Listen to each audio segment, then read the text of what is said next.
Bueno, la sesión pasada habíamos visto todo lo que tenía que ver con las sanciones propiamente del RUT, ¿sí?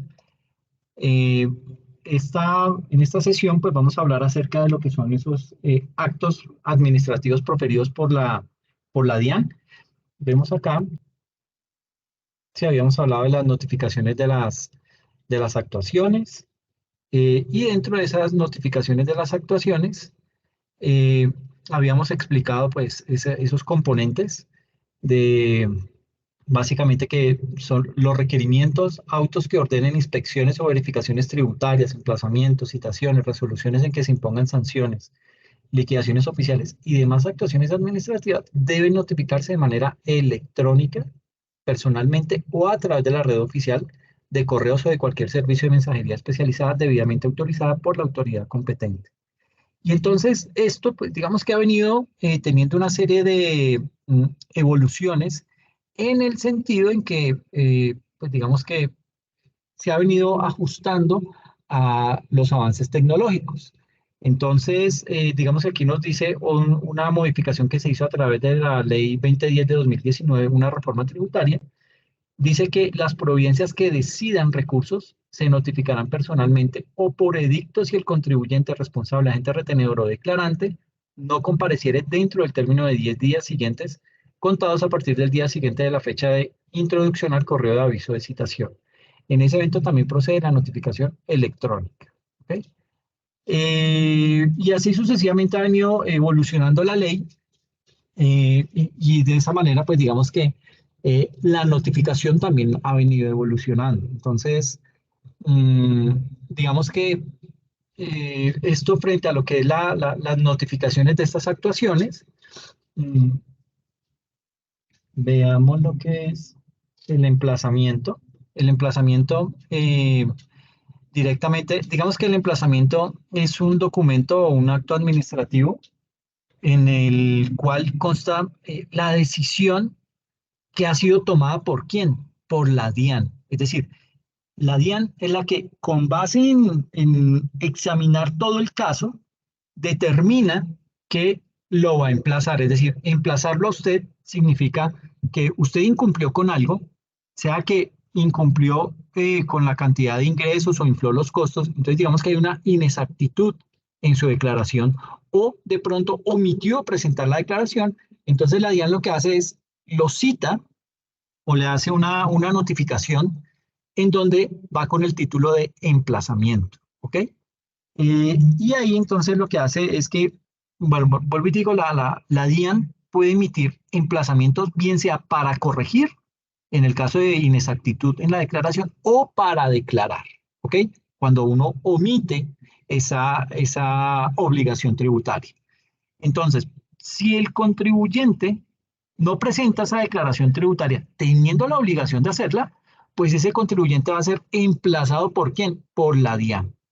Y va a tener un mes para presentar la declaración correspondiente en donde él va a tener que liquidar y pagar la sanción por extemporaneidad que se contempla en el artículo 642 del Estatuto Tributario.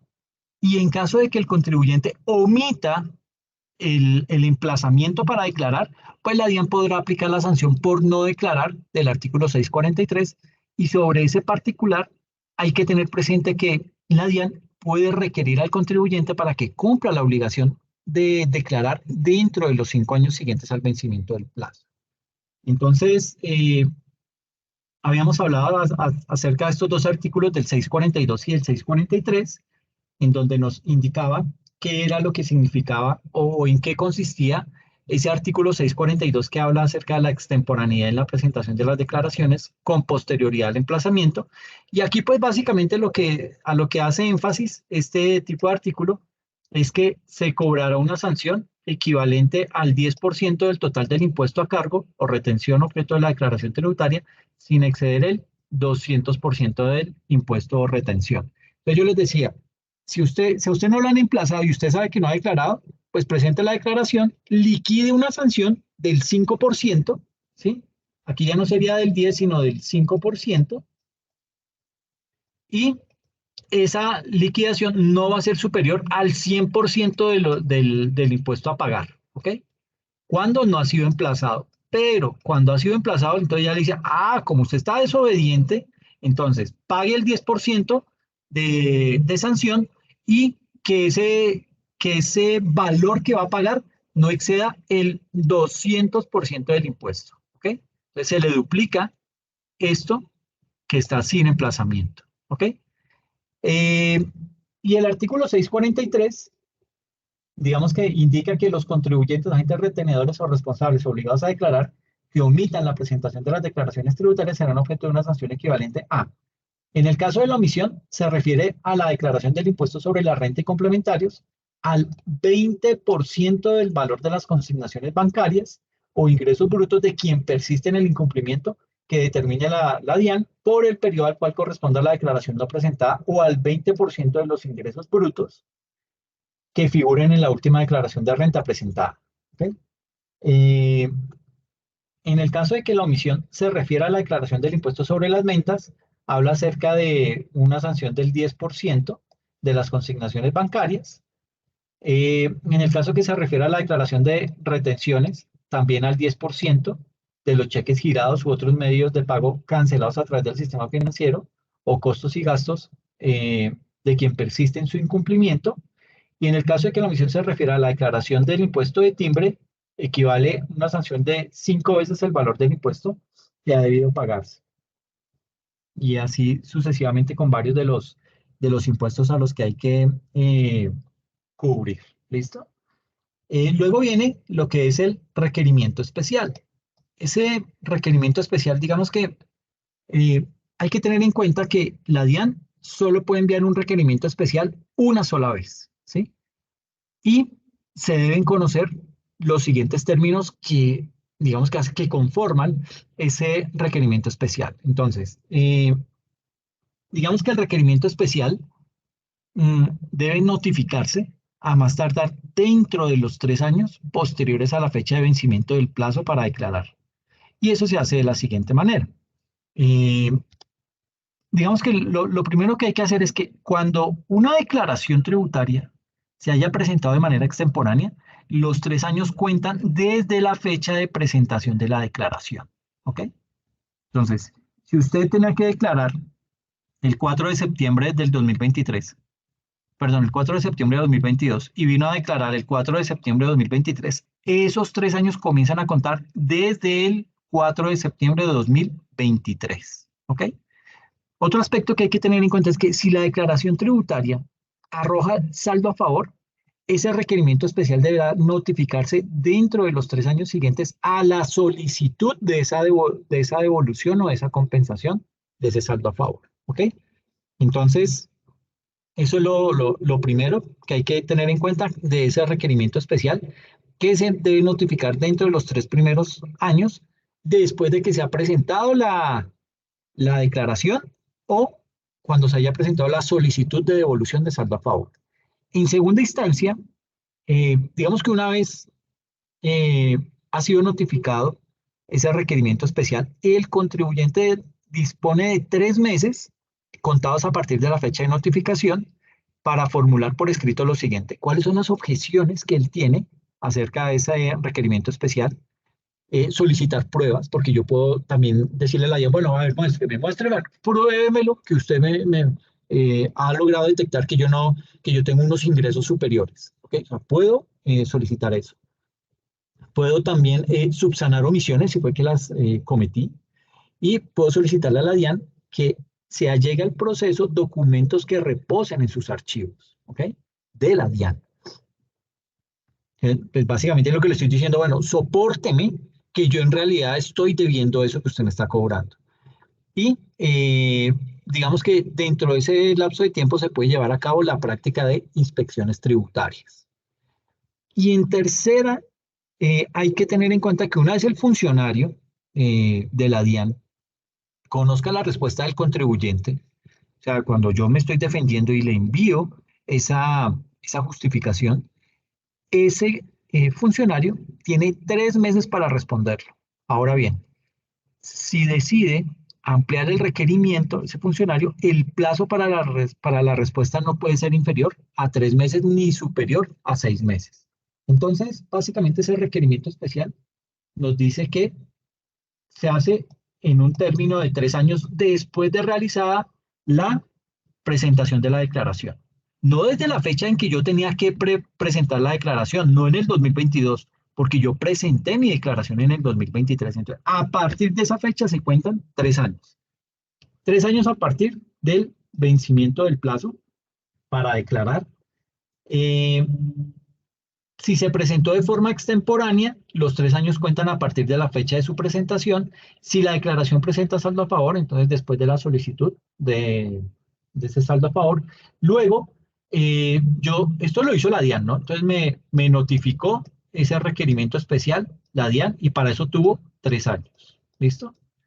Me hizo el requerimiento. Entonces yo tengo 3 meses para emitir mi respuesta, en donde tenga las objeciones, solicitar pruebas, subsanar omisiones, solicitarle a la DIAN que llegue el proceso de documentos que reposen en sus archivos y que se haga la práctica de inspecciones tributarias. Y esto lo hago yo como contribuyente y luego la DIAN va a tener 3 meses para darme respuesta a esa respuesta que yo le di acerca de los requerimientos. ¿Okay? Entonces, básicamente ahí lo que nos dice es que cuando se conozca la respuesta del contribuyente, ese funcionario deberá dar una respuesta dentro de los 3 meses siguientes. Y si por alguna razón se decide ampliar el requerimiento, el plazo para la respuesta no puede ser inferior a 3 meses ni superior a 6 meses. Eso es todo lo que nos dice acerca del requerimiento especial. ¿Listo? Pero no es lo único. Viene también una liquidación de revisión. Esa liquidación de revisión tiene también unas características específicas. Digamos que esa liquidación de revisión es aquella liquidación que propone la DIAN. ¿A quién? Al contribuyente después de que la entidad le ha proferido el emplazamiento para corregir. Y le ha hecho ese requerimiento especial. Digamos que recuerden que ese requerimiento especial debe ser enviado por la DIAN antes de proferir esta liquidación de revisión. Entonces, miren que todo tiene un orden, ¿sí? Entonces, primero lo emplazan, luego le hacen un requerimiento especial, luego viene la liquidación de revisión. Este tipo de liquidación de revisión, digamos que en ese tipo de liquidaciones la DIAN modifica uno o varios de los valores que están registrados por el contribuyente en donde, en su liquidación privada, esa declaración. ¿Y por qué lo modifica? Porque se supone que la DIAN pues, ha verificado esas cifras y ha encontrado una serie de inconsistencias dentro de esa declaración tributaria. Entonces, digamos que aquí el artículo 712 del Estatuto Tributario nos indica que esa liquidación de revisión debe contener como mínimo lo siguiente. Debe tener una fecha, en caso de no indicarse, se tendrá como tal su notificación, un periodo grabable al que corresponda esa liquidación de revisión, el nombre o razón social del contribuyente, el número de identificación tributaria, las bases de cuantificación del tributo, el monto de los tributos y sanciones a cargo de ese contribuyente, la explicación sumaria de las modificaciones efectuadas en lo concerniente a esa declaración y la firma o sello del control manual o automatizado. ¿Ok? Entonces, digamos que el término para notificar la liquidación de revisión es de 6 meses. ¿Listo? Y esos 6 meses se cuentan a partir de la fecha de vencimiento del plazo para responder el requerimiento especial o del vencimiento del plazo de ampliación de ese requerimiento. Ahora, el artículo 719 del Estatuto Tributario nos indica, bueno, digamos que ese artículo establece la obligación de ordenar la inspección de la liquidación de revisión en los registros públicos, aunque los bienes queden afectados al pago de las obligaciones del contribuyente. Y aquí hay que señalar que en caso de adelantarse el proceso de cobro coactivo, dicha inspección estará vigente hasta que culmine el proceso. Ahora bien, dentro de ese artículo se enumeran una serie de situaciones en las que se pueda levantar la inscripción y de esa manera, digamos que la DIAN deberá solicitar la cancelación ante la autoridad competente, contando para ello con 10 días hábiles después de proferida la comunicación que refiere ese hecho o ese motivo de levantamiento. Y esa inscripción de de la liquidación en los registros públicos tiene varias implicaciones. La primera implicación que tiene es que los bienes inscritos pasan a ser garantía real del pago de la obligación tributaria que está siendo objeto del cobro. La segunda implicación es que aunque los bienes sean transferidos a terceros, la administración tiene la potestad para perseguirlos. Y en tercero, ante la venta del bien objeto de inscripción, el propietario debe informar al comprador sobre los procesos que se adelantan. De lo contrario, responderá civilmente por esos perjuicios que le haya podido causar a la DIAN. ¿Ok? Es decir, ahí están todas las de perder. ¿Ok? Ahora, ese artículo 719 nos indica esto.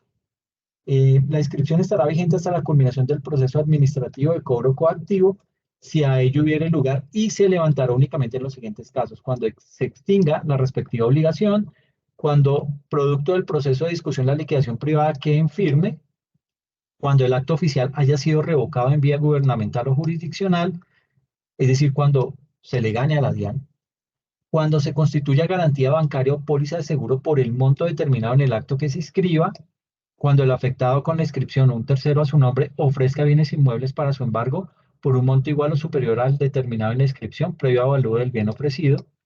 Y en cualquiera de los anteriores casos, la administración deberá solicitar la cancelación de la inscripción a la autoridad competente dentro de los 10 días hábiles siguientes a la fecha de la comunicación del hecho que amerita el levantamiento de esa anotación.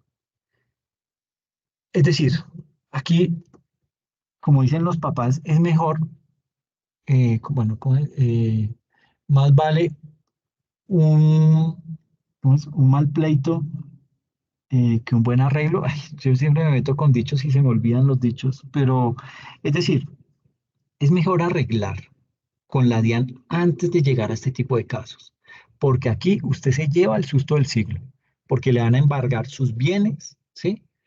eh, Va a quedar ese hecho referenciado y pues no es como tan chévere saber que de pronto usted tuvo su bien en juego en algún momento. Entonces lo ideal acá es tratar de acercarse de una vez a la DIAN, sabiendo que de pronto usted por X o Y motivo omitió la presentación de esa declaración, pues de una vez llega a un acuerdo con la DIAN, haga un acuerdo de pago, póngase al día en esa obligación y evítese todo esto.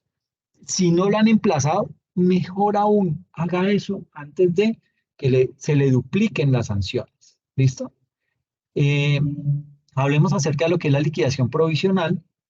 Eh, digamos que antes de que entrara a funcionar, bueno, antes de que, cuando se presentó la reforma tributaria, la 1819, que eso fue por allá en el año 2016, esa reforma, digamos que antes de esa modificación, el artículo 764 del Estatuto Tributario nos indicaba que si un contribuyente no había presentado su declaración tributaria, la DIAN podía determinar de forma provisional el impuesto a cargo.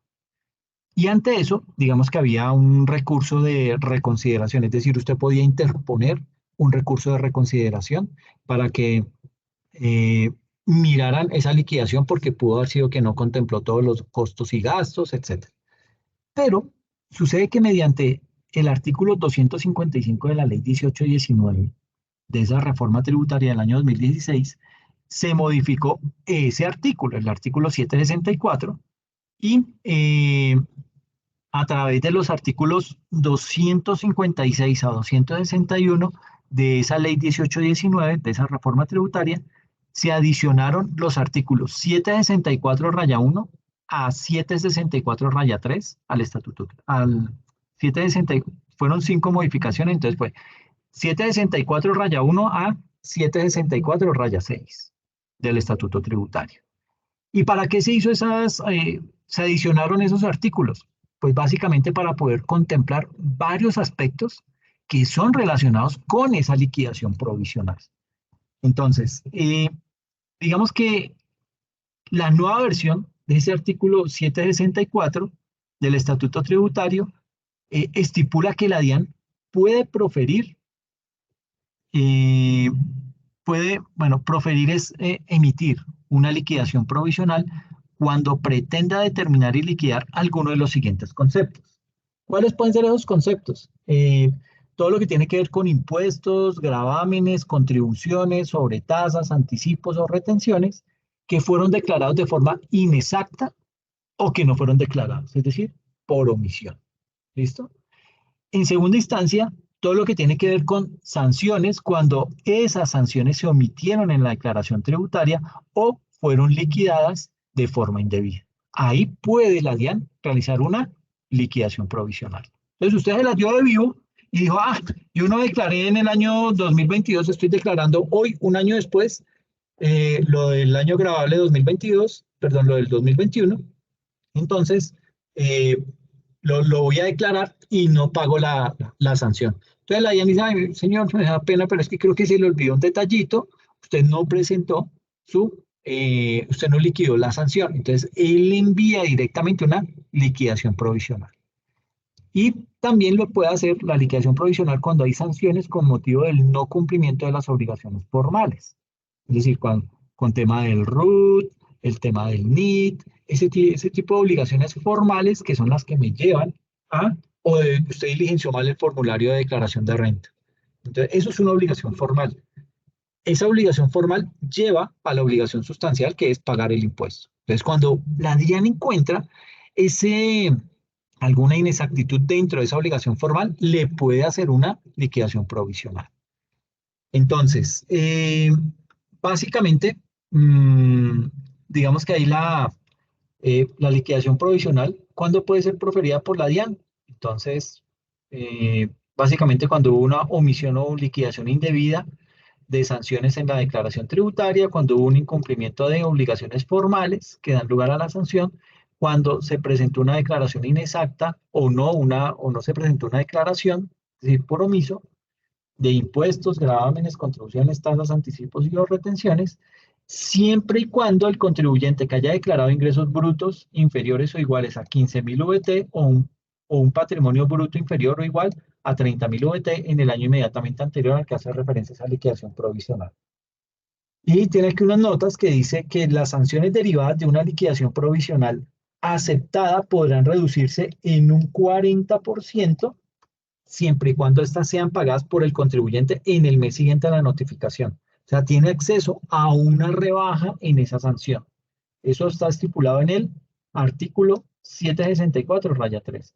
Y cuando se presente o se corrija la declaración tributaria con motivo de la aceptación de la liquidación provisional, el término para que ésta cobre firmeza es de 6 meses. Entonces, pues mire que hay, digamos que nos viene una sanción fuerte con esa liquidación provisional, pero tenemos cómo poder reducir esa liquidación provisional de alguna manera. ¿Ok? Eso pues, puede que nos ayude de alguna manera. ¿Listo? Eh, digamos que dentro de esa misma liquidación provisional, eh, digamos que cuando se ha efectuado esa notificación de esa liquidación provisional, cuando ya me enviaron la carta diciendo, notificándome esa liquidación provisional, yo como contribuyente dispongo de un mes para aceptar esa liquidación o también para rechazarla, porque se puede presentar eso, o para solicitar su modificación. ¿Ok? Tengo entonces un mes para eso. Ahora, para poder hacer eso, es muy importante, o bueno, más que importante, es necesario tener en cuenta que a partir del año 2020, las notificaciones se van a hacer de manera electrónica. Eh, Cuando el contribuyente decida efectuar la solicitud de modificación, deberá tener en cuenta los siguientes aspectos. Primero, que esa solicitud solo puede realizarse una vez. Cuando se opte por realizar este proceso, el término de firmeza de la declaración, de la declaración tributaria se suspende por el tiempo que dure la discusión. ¿Ok? ¿Por qué? Porque en el término de esta liquidación privada, eso es carta que va, carta que viene. Usted defendiéndose ante la DIAN acusándolo. ¿Ok? Entonces, esos son procesos que llevan tiempo. Entonces la DIAN dice, no, pues chévere, si usted se pone a jugar hasta que se me vence el periodo de firmeza y yo ya no le puedo ejecutar el cobro. Entonces la DIAN emitió un artículo en donde dice, mire, ¿sabe qué? Cuando estemos en liquidación provisional, como eso es tan demorado, entonces se suspende el periodo de firmeza en ese momento. Tan pronto entramos en liquidación provisional, se para el periodo de firmeza por el tiempo que sea, por el tiempo que eso dure. De manera tal que una vez se haya acordado, ahí a partir de esa fecha comienza otra vez a correr el tiempo de el tiempo para que esa declaración quede en firme. En segunda instancia, hay que realizar un memorial dirigido ¿a quién? A la DIAN, en el cual consten los motivos que generan esa inconformidad respecto a la liquidación provisional. Y en tercer lugar, cuando se solicite la modificación, la DIAN deberá pronunciarse dentro de los 2 meses siguientes al agotamiento del plazo con que cuenta el contribuyente para proponer la modificación. En dicho pronunciamiento, la DIAN cuenta con dos opciones. Primero, proferir una nueva liquidación. Entonces, el contribuyente tiene 1 mes para aceptarla o rechazarla, tiempo que contará desde la notificación. Si opta por aceptarla, deberá hacerlo en su totalidad. Y en segundo, rechazar la solicitud de modificación. Y esto se hace pues ante esta nueva liquidación que le hicieron. ¿Ok? Entonces, digamos que aquí hay que decir que se entiende aceptada la liquidación provisional. ¿En qué momento? Pues precisamente cuando el contribuyente corrige la declaración o la presente, siempre y cuando se cumplan las disposiciones que están contempladas en la liquidación y en el estatuto tributario. También se da por aceptada esa liquidación provisional cuando el contribuyente no se pronuncia respecto a la liquidación dentro de los términos previstos. Entonces, o sea que si yo no me pronuncio, la DIAN dice, ah, listo, este señor aceptó la liquidación provisional y ya eso se vuelve un acto administrativo y digamos que ahí puede entrar ya a hacer cobro coactivo. En caso de que esa liquidación provisional haga referencia al incumplimiento de obligaciones formales distintas a las de presentar la declaración, ahí digamos que se va a entender como aceptada esa liquidación provisional cuando se subsane el hecho sancionable y se pague esa sanción o se llegue a un acuerdo de pago. Y dentro de esta misma liquidación provisional, que es como de lo más largo que hay que mencionar que cuando el contribuyente eh, rechace la liquidación provisional o la DIAN rechace la solicitud de modificación que le está planteando el contribuyente, ahí es muy importante y es necesario que se adelante el proceso que está estipulado en el artículo 764-6 del Estatuto Tributario, que pues fue de esos artículos que fueron adicionados por la Ley 1819. En ese artículo se establece lo siguiente, que los términos de las actuaciones en las que se propongan impuestos, gravámenes, contribuciones sobre tasas, anticipos, retenciones y sanciones derivadas de una liquidación provisional, conforme lo establecen los artículos 764 y 764-1 y 764-2 del Estatuto Tributario, en la determinación y discusión serán ratificados y notificados así. Cuando la liquidación provisional reemplace al requerimiento especial o se profiera su ampliación, la DIAN lo ratifica con la liquidación oficial de revisión dentro de los 2 meses siguientes después de agotado el término de respuesta a la liquidación provisional. Cuando esa liquidación provisional reemplace al emplazamiento previo por no declarar, la DIAN lo ratificará con la liquidación oficial de aforo dentro de los 2 meses siguientes después de agotado el término de respuesta a la liquidación provisional y dentro de ese mismo acto se deberá imponer la sanción por no declarar de que trata el artículo 643 del Estatuto Tributario.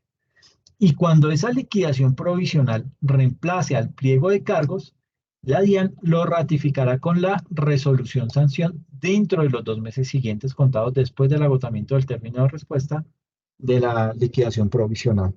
Es decir, aquí es bien importante y es necesario tener en cuenta que los plazos para interponer los actos antes enunciados es de 2 meses después de realizada la notificación de esos actos y la DIAN contará con 1 año para resolver los recursos de reconsideración contados a partir de esa interposición en debida forma.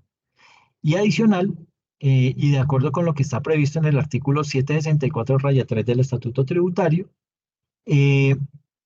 las sanciones que son derivadas de una liquidación provisional aceptada podrán reducirse en un 40% siempre y cuando el contribuyente pague en el mes siguiente a la notificación.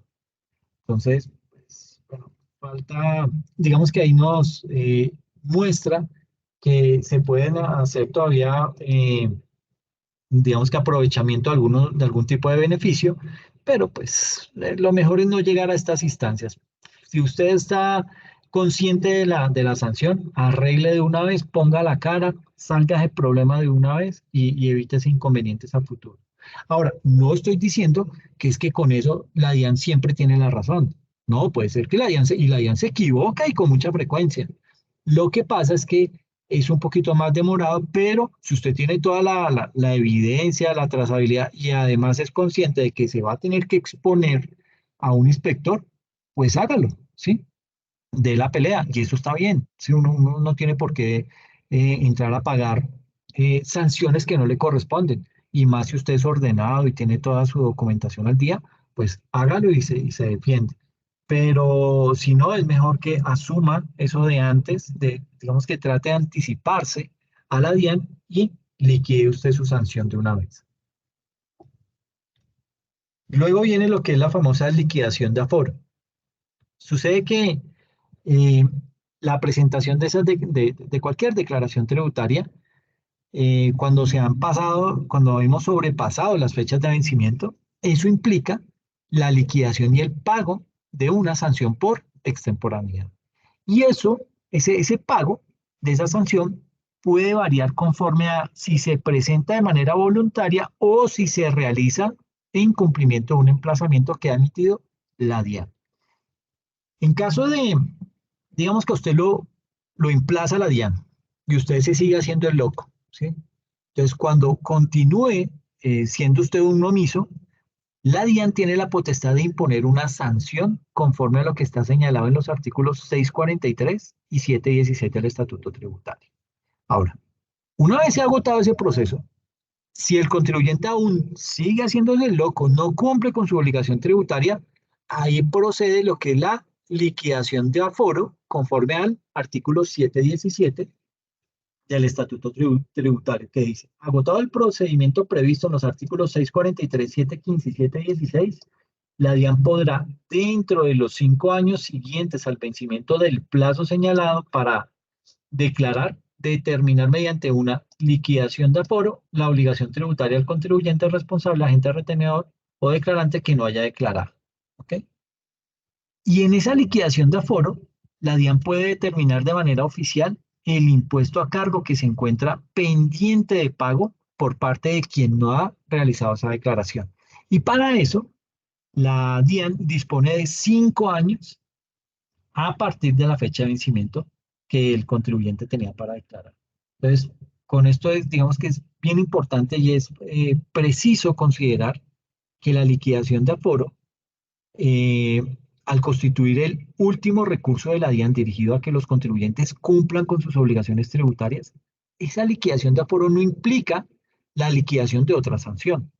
¿Por qué digo que no implica la liquidación de otra sanción? Porque para proferir esa liquidación de aforo, es necesario que la DIAN haya agotado todos los mecanismos previstos en la normatividad vigente. Por ejemplo, lo que tiene que ver con la notificación del emplazamiento, con la imposición de la sanción por no declarar, etc. Y según el artículo 719, que habla acerca de lo que es el contenido de la liquidación de aforo, nos dice que la liquidación de aforo tendrá el mismo contenido de la liquidación de revisión que está señalado en el artículo 712 con explicación sumaria de los fundamentos del aforo. Es decir, digamos que nos indica el artículo 719, pero ya el 719 raya 1 acerca de la inscripción en proceso de determinación oficial. Y aquí nos indica que dentro del proceso de determinación del tributo e imposición de sanciones, el respectivo administrador de impuestos o de impuestos y aduanas nacionales ordenará la inscripción de la liquidación oficial de revisión o de aforo y de la resolución de sanción debidamente notificado, según corresponda, en los registros públicos de acuerdo con la naturaleza del bien en los términos que señala el reglamento. Y dice que con la inscripción de los actos administrativos a que se refiere este artículo, los bienes quedan afectados al pago de las obligaciones del contribuyente, es decir, quedaron embargados hasta que el contribuyente pague. Esa inscripción estará vigente hasta la culminación del proceso administrativo de cobro coactivo, si a ello hubiere lugar, y se levantará únicamente en los siguientes casos: cuando se extinga la obligación, es decir, cuando usted la pague; cuando el producto del proceso de discusión de la liquidación privada quedara en firme; cuando el acto oficial haya sido revocado en vía gubernativa; cuando se constituya garantía bancaria o póliza de seguros por el monto determinado en el acto que se inscriba; y cuando el afectado con la inscripción o un tercero a su nombre ofrezca bienes inmuebles para su embargo por un monto igual o superior al determinado en la inscripción, previo avalúo del bien ofrecido. Entonces, mire que es mejor arreglar por lo sano, es mejor eh, ganar tiempo, ¿sí? Y evitarse dolores de cabeza con la DIAN si nos anticipamos a todo este tipo de problemas que pueden llegar a surgir. En el artículo 643, que vimos por allá en la diapositiva número 15, nos indica que el artículo 716, consecuencia de la no presentación de la declaración con motivo del emplazamiento, nos dice que vencido el término que otorga el emplazamiento de que trata el artículo anterior, sin que se hubiera presentado la declaración respectiva, la Administración de Impuestos procederá a aplicar la sanción por no declarar prevista en el artículo 643. O sea, es mejor en todo sentido. Si yo sé que algo hice mal, voy y lo corrijo, así eso me implica el pago de una sanción, pero me evito todo este tipo de problemas, porque el día que usted diga, listo, me voy a meter en esa pelea con la DIAN, usted debe tener perfectamente claro todas las fechas, los plazos, y en la medida de lo posible cuente muy bien los días, porque si se espera hasta el final, va a tener inconvenientes fuertes en este orden, ¿ok? Entonces hay que evitar ese tipo de situaciones. Cuando la declaración tributaria se tiene como no presentada.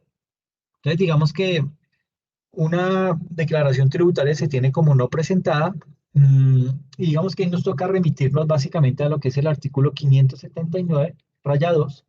Ese artículo 579 es el que establece que si un contribuyente que está obligado a presentar las declaraciones tributarias de manera virtual lo hace por un medio diferente al sistema electrónico, estas se entenderán como no presentadas. Y a propósito de esto, sucede que el artículo 580 del Estatuto Tributario señala que de ocurrir alguna de las situaciones que se enuncian a continuación, la declaración tributaria también se entendería como no presentada. Entonces, la declaración tributaria no se presenta en los lugares estipulados, se entiende como una declaración tributaria no presentada. Cuando en la declaración no se encuentra registrada la identificación del declarante, se tiene como no presentada esa declaración. Cuando la identificación del declarante fue suministrada en forma equivocada en la declaración, no fue presentada esa declaración. Cuando la declaración no contiene los datos suficientes para que la DIAN identifique las bases gravables, también se tiene como no presentada. Y cuando no se incluyó la firma de quien debe cumplir la obligación de declarar o no fue firmada por el contador público o el revisor fiscal cuando existe la obligación, ahí se tiene como una declaración no presentada. ¿Ok? Eh, digamos que también se entiende como no presentadas aquellas declaraciones de retención en la fuente que se presenten sin pago, siempre que esas no se efectúen dentro de los 2 meses siguientes al vencimiento del plazo para declarar. Y esa es digamos que es una situación que también aplica cuando se presente la declaración de retención en la fuente sin pago y el agente no posea saldo igual o superior a 2 veces el valor de retención a cargo. Esos son puntos bien, bien delicados en tema de liquidación de sanciones. Eh, y si nos enfocamos en este ítem puntualmente, que es efectos de la firma del revisor fiscal o contador público. Entonces, digamos que son varios los artículos que dentro del Estatuto Tributario hacen referencia a la obligación de presentar determinadas declaraciones, no todas, pero sí algunas, con la firma del revisor fiscal o del contador público. Entonces, eh, eso digamos que está enmarcado o está dentro de los artículos 512 raya 6, artículo 596, artículo 602 y 606 del Estatuto Tributario, y ahí nos dice que quienes se encuentren obligados a llevar contabilidad y a tener revisor fiscal deberán presentar su declaración del Impuesto Nacional al Consumo, su declaración de impuesto a la renta, de IVA y de retenciones con la firma del revisor fiscal. Ahora, quienes no tengan esa responsabilidad, pero hayan presentado un patrimonio bruto a diciembre 31 del año anterior, eh, digamos que, o hayan obtenido unos ingresos brutos durante el año gravable anterior que hayan sido superiores a 100.000 VTs, deberán presentar esas declaraciones con la firma del contador público. ¿Ok? Y en el caso de las declaraciones de IVA, además hay que considerar los topes mencionados para efecto de saber si se presenta con la firma del contador o no, y también va a ser necesario tener en cuenta que esa declaración se requerirá en caso de que exista un saldo a favor sin importar el nivel de ingresos o patrimonio. Y aquí hay que hacer memoria, ya que el Estatuto Tributario, en su artículo 582, ese artículo establece que no se requiere la firma del revisor fiscal o del contador público en las declaraciones que deba presentar la nación, los departamentos, las intendencias, comisarías, los municipios y el distrito de Bogotá. En el resto de casos sí aplica. Entonces, ¿quiénes están obligados a presentar declaraciones con firma del revisor fiscal y del contador público? Los obligados a llevar contabilidad y a tener revisor fiscal deberán presentar su declaración de impoconsumo, renta, IVA y retenciones con la firma de ese revisor fiscal.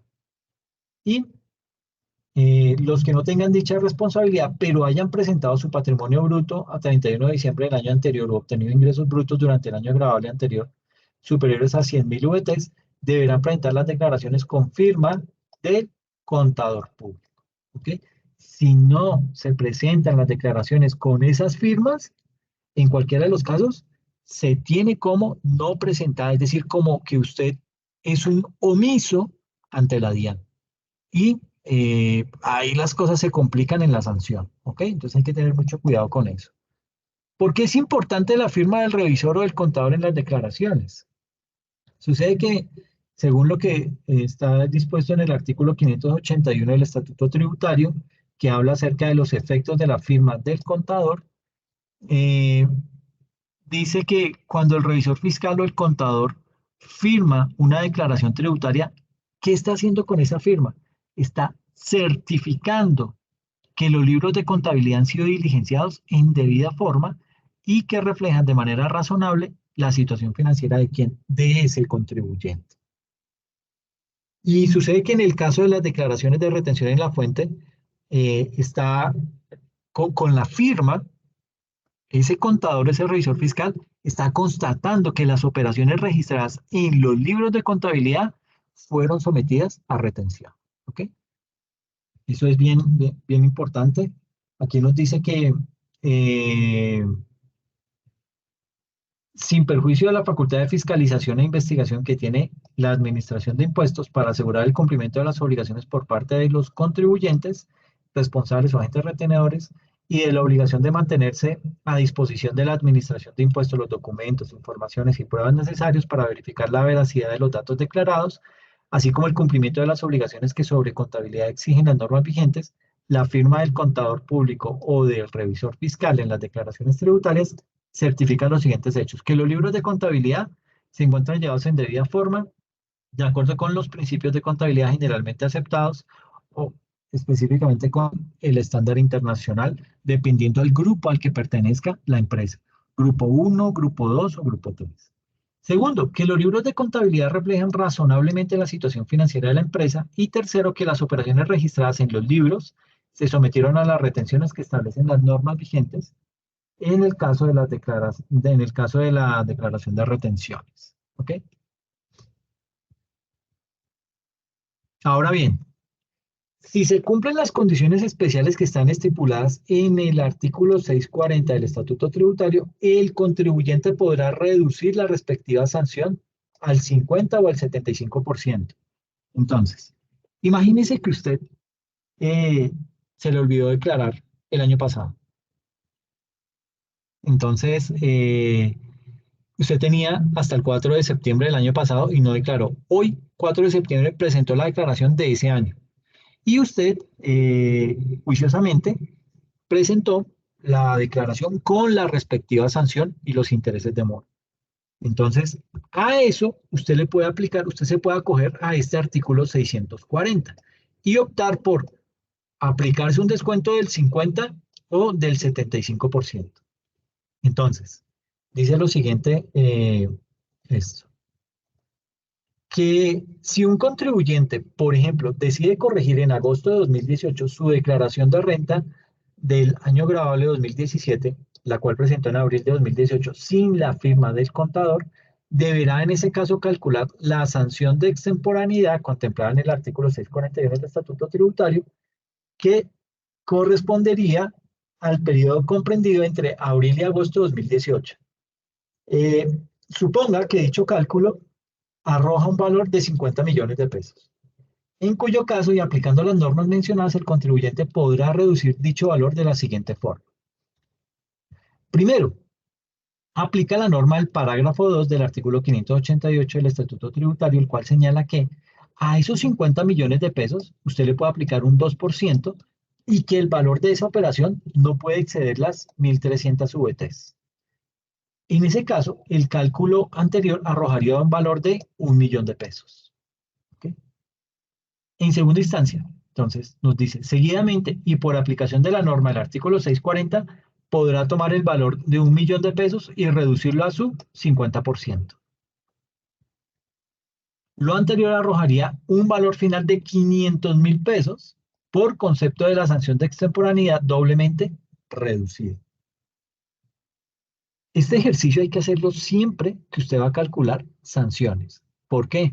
Porque si usted durante los 2 años no ha presentado ese tipo de sanción que está liquidando hoy, puede acogerse a una reducción de la sanción del 50%. Si la sanción, de pronto usted lleva un año, digamos que en el segundo año se vio afectado por esa sanción, pero digamos que ya hoy está volviendo a presentar la misma sanción, pero el año inmediatamente anterior no se vio afectado por ese tipo de sanción, la puede reducir hasta en un 75%. Es decir, termina ahorrándose, no el 75%, sino termina ahorrándose el 25% de esa sanción. ¿Ok? Eso significa aplicarle el 75% a la respectiva sanción. Entonces, aquí les voy a pedir el favor que le echen una leidita a la eficacia de las declaraciones de retención, a la solicitud de declaración no presentada por parte del representante, la reserva de la información contenida en las declaraciones, cómo se calculan esos intereses moratorios, que pues ahorita vamos a hacer un ejercicio, y fallas en el portal de la DIAN no exoneran de intereses moratorios. Entonces, por qué no lo exoneran? Para que lo tengan presente y puedan ahondar más en esa temática. ¿Listo?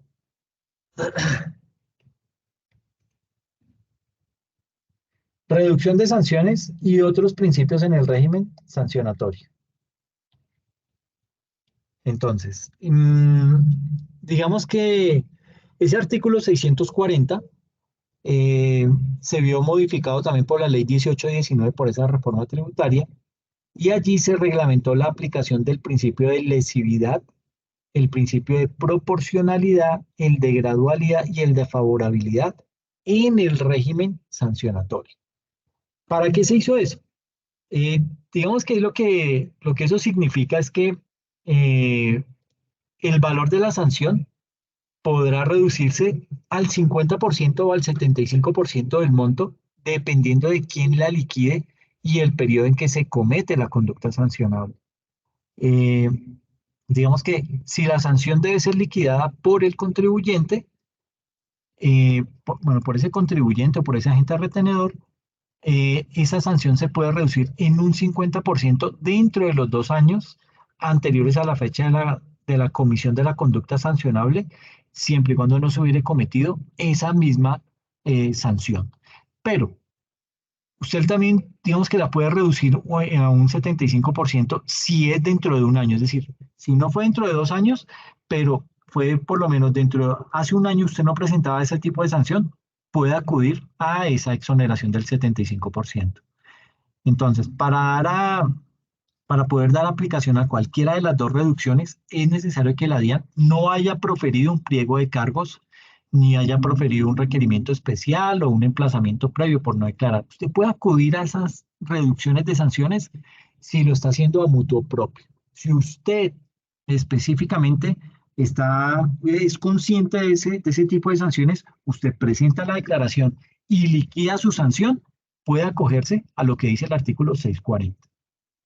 Si la sanción es propuesta o es determinada por la DIAN, esa se reducirá al 50% siempre que dentro de los 4 años anteriores a la fecha de la comisión de esa conducta que hoy están sancionando, no se hubiese incurrido en la misma y hubiese sido sancionada mediante acto administrativo en firme. O sea, dentro de 4 años. Por eso es mejor hacer las cosas a mutuo propio, que yo no tenga que, es decir, que la DIAN no me tenga que golpear, que la DIAN no me tenga que decir, oiga, usted no ha pagado, ¿sí? Porque es que si yo lo hago por voluntad propia, yo únicamente tengo que fijarme en los 2 últimos años si yo no he cometido ese mismo error. Si no lo he cometido, pum, de una puedo acceder a una reducción de la sanción del 50%. ¿Ok? Pero si ya la DIAN tocó mi puerta y me dijo, oiga, ¿y usted qué? Entonces ahí usted ya no tiene que haber cometido la sanción hace 2 años, sino hace 4 años no pudo haber cometido esa misma sanción. Pues ahí es mucho más difícil, ¿no? Pero si no la ha cometido durante esos 4 años, usted puede aplicar a una reducción de esa sanción del 50% o del 75% si no ha cometido esa misma sanción o ese mismo error que lo llevó a esa sanción hace 2 años. ¿Ok? Y aquí es bien importante recordar que para poder aplicar a cualquiera de esas dos reducciones, es necesario que la DIAN, o bueno, más que la DIAN, que es muy importante que esa sanción haya sido aceptada por el contribuyente y esa infracción pagada de conformidad con lo establecido en el tipo sancionatorio correspondiente. Se dice que hay lesividad si el contribuyente incumple sus obligaciones tributarias y reincidencia cuando se comete una nueva infracción del mismo tipo dentro de los 2 años siguientes al día en el que cobre firmeza el acto por medio del cual se impuso esa sanción. Por eso es que, digamos que estos términos se agregaron gracias a la ley 1819 para decir, es que usted ya lo cogió fue de juego, ¿sí? Usted está siendo reiterativo en sus sanciones, entonces yo le voy a aplicar este tipo de condiciones para que se pueda acoger a esos beneficios si es que los cumple, si no, no hay posibilidad de hacerlo. Y aquí es bien importante recordar que cuando una persona o una entidad es reincidente, el monto de la sanción aumenta en un 100%. ¿Ok? Entonces, eso para tenerlo en cuenta. Aquí habla todo lo del artículo 640, cuándo se aplica, qué leyes fueron removidas, qué leyes fueron modificadas, etcétera, etcétera. Y luego viene lo que son las sanciones en las que no aplican los principios de lesividad, ni de proporcionalidad, ni gradualidad, ni favorabilidad. Entonces, básicamente aquí, el parágrafo 2 del artículo 640 del Estatuto Tributario establece que los principios de proporcionalidad y gradualidad no aplicarán en las siguientes sanciones. ¿Cuáles son esas sanciones? Eh, Primero, la inhabilidad para ejercer el comercio, profesión u oficio. ¿Sí? Esa inhabilidad, digamos que tiene una multa para ese agente retenedor o responsable del IVA que mediante fraude haya disminuido el saldo a pagar de retenciones o impuestos o haya aumentado el saldo a favor en sus declaraciones en una cuantía igual o superior a 4.100 VTs. Y se habla de inhabilidad eh, digamos que esa inhabilidad puede ser por término de 1 a 5 años y una multa de 410 a 2.000 VTs. Entonces, esa sanción también aplica para aquel que mediante fraude no declaró teniendo la obligación, siempre y cuando el impuesto determinado por la DIAN sea igual o superior a 4.100 VTs. ¿Listo? Luego viene lo que es la sanción por inexactitud, que está contemplada en el numeral 5 del artículo 647. Básicamente esa sanción por inexactitud, eh, digamos que hace referencia a todo lo que tiene que ver con la sanción por omitir archivos, perdón, por omitir activos o por incluir pasivos falsos dentro de esa declaración. ¿Ok?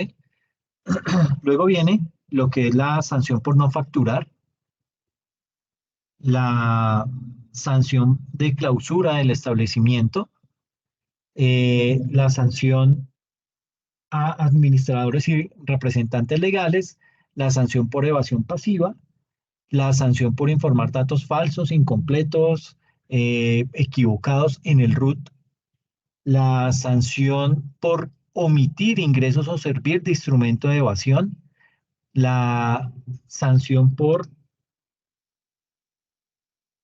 improcedencia de las devoluciones o compensaciones, en particular en este punto, con todo aquello que está regulado en el inciso 6 del artículo 670, y todo lo que tiene que ver con sanción de declaración de proveedor ficticio o insolvente. Lo otro tiene que ver con la sanción por autorizar escrituras o traspasos sin el pago de la retención. Y por último, la sanción a notarios que autoricen escrituras por un periodo inferior, por un precio inferior. ¿Ok? Entonces, digamos que estos son esas sanciones en las que no aplican esos principios de lesividad, proporcionalidad, gradualidad y favorabilidad. Si se comete alguno de estos, olvídese de echar mano de ese artículo 640. ¿Ok? Asimismo, los principios de lesividad, proporcionalidad, gradualidad y favorabilidad no aplicarán en los siguientes casos. Cuando haya que hacer liquidación de intereses. Para intereses no aplica esos descuentos. Los descuentos aplican para la sanción. Los intereses van plenos. Cuando hay errores de verificación, que están contemplados dentro del artículo 674, cuando hay inconsistencias en la información remitida, que están contempladas en el artículo 675, cuando hay extemporaneidad en la entrega de la información de los documentos recibidos de los contribuyentes, artículo 676, y por último, cuando hay extemporaneidad e inexactitud en los informes, formatos o declaraciones que deban presentar entidades autorizadas para recaudar. Precisiones de la DIAN sobre reducción de sanciones. Hay que leer sobre estos oficios. El oficio 5981 del 17 de marzo del 2017, que hace énfasis sobre cómo podría aplicarse la reducción de sanciones en el caso de declaraciones del impuesto sobre la renta. El oficio 6414 del 23 de marzo de 2017, que hace referencia a la viabilidad de aplicar el artículo 640 del Estatuto Tributario a la declaración informativa, pero específicamente de precios de transferencia. El oficio 870 del 15 de mayo de 2017, que hace remisión al oficio 5981 del 17 de marzo de 2017, el concepto unificado sobre procedimiento tributario sancionatorio 14116 de julio 26 de 2017 y el oficio 314 de enero 5 de 2018. En este la DIAN indica qué se debe hacer si el contribuyente no aplicó el beneficio de reducir sanciones tributarias. Porque eso también puede pasar, ¿no? Si usted omitió el echar mano a algún beneficio, pues usted podría llegar a corregir la declaración para poder hacerse a ese beneficio, pero eso también tiene una implicación a nivel de sanciones. ¿Ok? Bien. Tipos de sanciones. Entonces tenemos sanción por extemporaneidad, tenemos sanción por no declarar, tenemos sanción por corrección aritmética, sanción por inexactitud y sanción por uso fraudulento de cédulas. ¿Ok? Entonces, vamos a ver en principio lo que es la sanción por extemporaneidad. ¿Listo?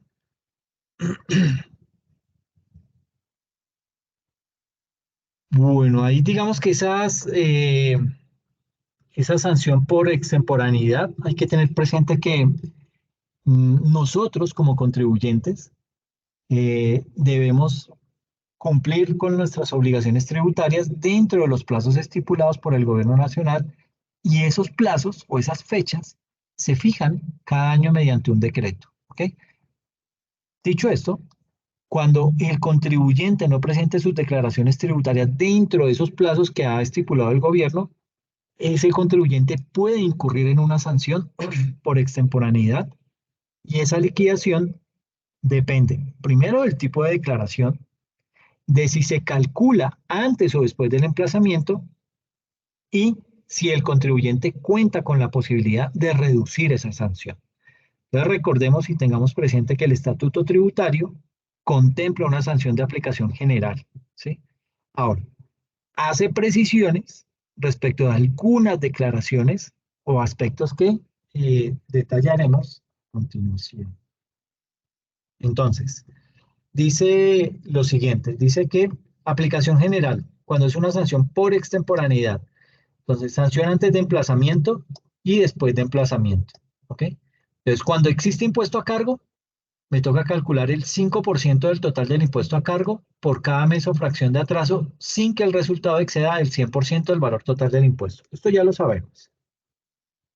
Cuando no existe impuesto a cargo, pero si hay ingresos brutos, entonces el 0,5% de los ingresos brutos percibidos en el periodo objeto de declaración por cada mes o fracción de mes de atraso sin exceder la menor cifra entre el 5% de los ingresos brutos, el doble del saldo a favor, si hubo lugar a este, o 2.500 VTs si no hubo saldo a favor. Y cuando no existe impuesto a cargo ni ingresos brutos, el 1% del patrimonio líquido del año inmediatamente anterior por cada mes o fracción de atraso, sin exceder la cifra entre el 10% del patrimonio líquido, el doble del saldo a favor, si es que hubo lugar, o 2.500 VTs. Digamos que yo lo que hago es calculo la sanción y luego evalúo cuál de estos tres ítems aplica. De esto vamos a hacer ejercicio. ¿Ok? Entonces, evalúo cuál aplica en cada una de estas situaciones y me acojo al menor, porque la norma me dice, escoja la menor cifra entre estas tres opciones. ¿Ok? Cuando es una sanción después de emplazamiento, entonces de la lectura del artículo 642, se puede evidenciar que para este caso se duplican las tarifas y los valores contemplados para la sanción antes de emplazamiento. Es decir, si aquí hablábamos del 5%, aquí es 10%. 10%. Sin que el resultado exceda el 100% del valor total del impuesto, entonces sería del 200%, sin que exceda del 200% del impuesto. ¿Ok? Entonces, pues, no es buen negocio esperar a un emplazamiento. Cuando hay extemporaneidad, entonces, cuando tenemos una declaración anual de activos en el exterior, si es antes del emplazamiento, me corresponde una sanción del 1,5% del valor de activos poseídos en el exterior por cada mes o fracción de mes de retraso. Aquí dice que el monto de la sanción no podrá superar el 25% del valor de los activos poseídos en el exterior. Y cuando es por emplazamiento, ya no es del 1,5% que teníamos acá, sino que es del 3%. Declaración del monotributo. ¿Por qué? Porque todavía están en plazos para hacer algún tipo de cobro de ese tipo de impuesto. Se habla del 3% del impuesto a cargo sin emplazamiento, sin que exceda el 100% del impuesto, y con emplazamiento del 6%. Todo se duplica. Mira, el 200% del mismo. Declaración del gravamen de los movimientos financieros, el 1% del impuesto a cargo, con emplazamiento 2%. Sin emplazamiento que no exceda el 100%, con emplazamiento que no exceda el 200%. Y declaraciones de ingresos y patrimonio, el 0,5% del patrimonio sin emplazamiento del 1% con emplazamiento. ¿Ok?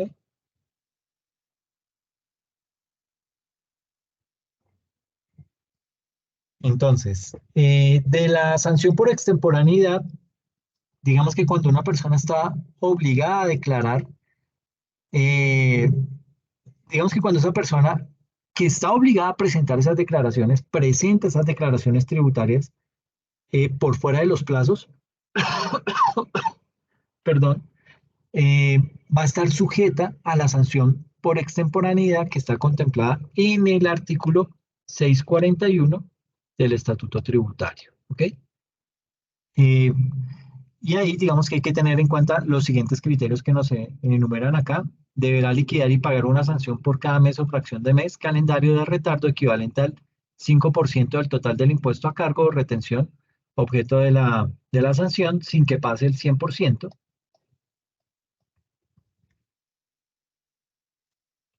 Y pues digamos que todas las normas, porque aquí empieza a hablar de impuesto por impuesto, pues ya lo vimos en la tabla anterior, pero igual aquí se los dejo publicado para que lo puedan leer. Les voy a publicar esta presentación debajo del video para que la puedan estudiar.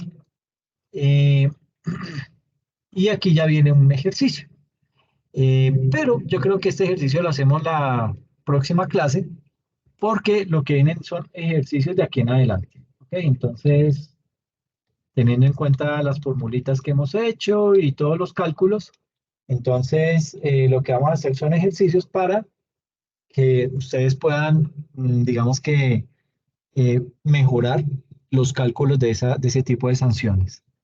Y un aviso parroquial, el día de mañana les estaré notificando vía correo electrónico quiénes son los eximidos, a los que no tienen que presentar examen ni actividad evaluativa, ni taller, perdón, de la unidad número 3.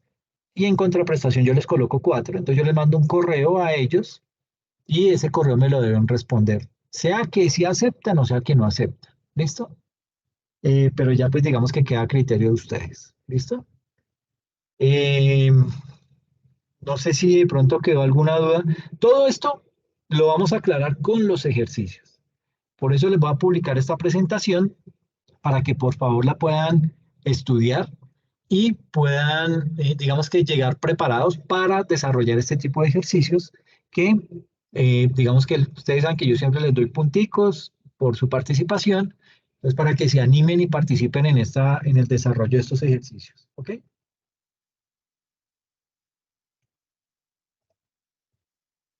No sé si de Vale, pronto profe. tienen Ok, Jamie. No, No sé si de profe. pronto hay alguna... Ok, Hernán, gracias. Si de pronto hay alguna duda, alguna inquietud al respecto. No, señor. Ok, perfecto. Entonces vamos a hacer ejercicios de todos los casos que hemos evidenciado en este tipo de enunciados. Permítame. Vamos a hacerlo aquí. Vamos a hacerlo en todos los escenarios. Entonces, cuando fui emplazado, cuando no fui emplazado, cuando no hay impuesto a cargo, cuando no hay ingresos. Entonces, ¿cómo se liquidan ese tipo de sanciones? Bajo estos tres escenarios, vamos a manejar diferentes ejercicios para que eso nos quede claro y lo podamos, digamos que aprender a calcular, ¿ok? Listo, entonces, pues nada, les agradezco mucho la asistencia y mañana, por favor, pendientes del correo para que podamos mirar lo de las notas, las validen en Academosoft y puedan también, digamos que, saber quiénes quedaron eximidos, ¿ok? Les agradezco mucho. Con los que vemos planeación ahorita, Gracias. entonces nos vemos a ti, Kelly. Con los de planeación nos vemos ahorita en 10 minuticos, ¿listo? Profe, Listo, yo profe. Dime. quería comentarle algo, profe. ¿Será que para la exposición yo puedo presentártela ahorita a las 9? Es que hasta ahora voy a salir de trabajar y pues no alcanzo a llegar todavía a la casa. Ah, sí, sí, sí, Jamie, tranquila, no hay problema. Listo, vale, profe. Entonces Ok, ya nos vemos. listo, listo, pues. Bueno, Gracias. chao.